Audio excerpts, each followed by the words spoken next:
In the wake of these latest climate protests, though, let me bring in the New South Wales Transport Minister, David Elliott.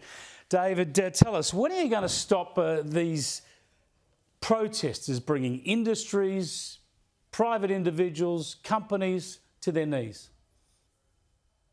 Well, I suppose the question should be when is the judiciary going to implement and enforce the penalties that the Parliament have given them to implement when police bring a brief to them.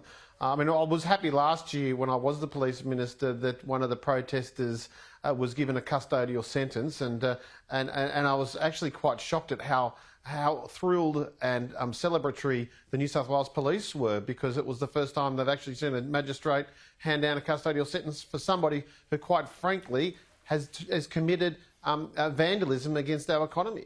But if the courts aren't delivering enough justice repeatedly on issues like this, don't you need new laws to enforce to make sure that that happens?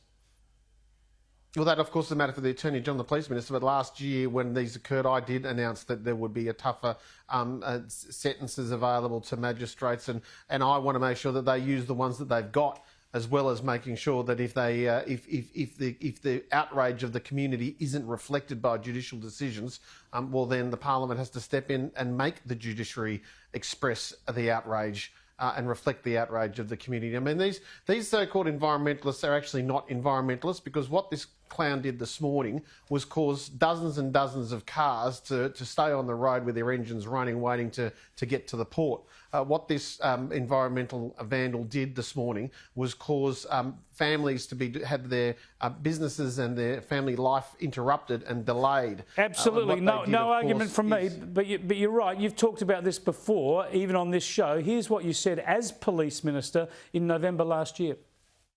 Police have identified that they can be charged under the Crimes Act because of the danger that could be inflicted by two individuals, and that comes with it a 25-year custodial sentence. And so we're not going to muck around anymore.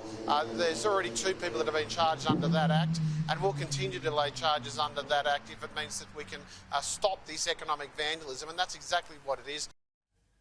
Well, there you go. You're not going to muck around anymore. Now, you're in a different portfolio now, but obviously we've had a couple of days of chaos in Sydney. There's going to be more to come in the lead up to the election. Either the police aren't using that Crimes Act in the way you expect or want them to, or you need new laws. Which is it, and how quickly can we see it happen? No, I'm going to back the cops. I think they probably are using the Crimes Act. I don't know that for a fact because I haven't been briefed on it. It's no longer my portfolio, but I'd be very, very surprised if charges aren't laid. But as I've said, we've got to make sure the judiciary uses the penalties that they've got available to them. Otherwise, these people do just have a giggle and go back and do exactly what they did the day before. Most of them don't have jobs. If not all of them are probably unemployed.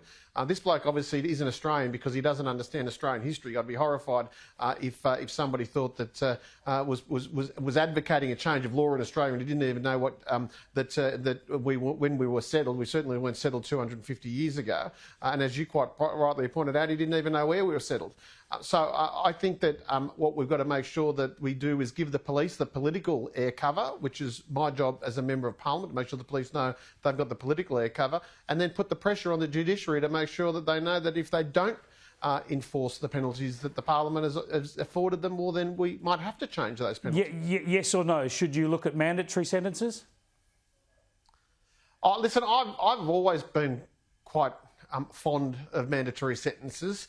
All right, well, possibly. I'll take that as a possibility then. We'll pursue that issue if there's no greater resolution. Sorry to wind you up. We need to move on. Thanks for joining us. David Elliott there, former Police Minister, now Transport Minister. It might require mandatory sentences if they're going to try and stop this sort of behaviour.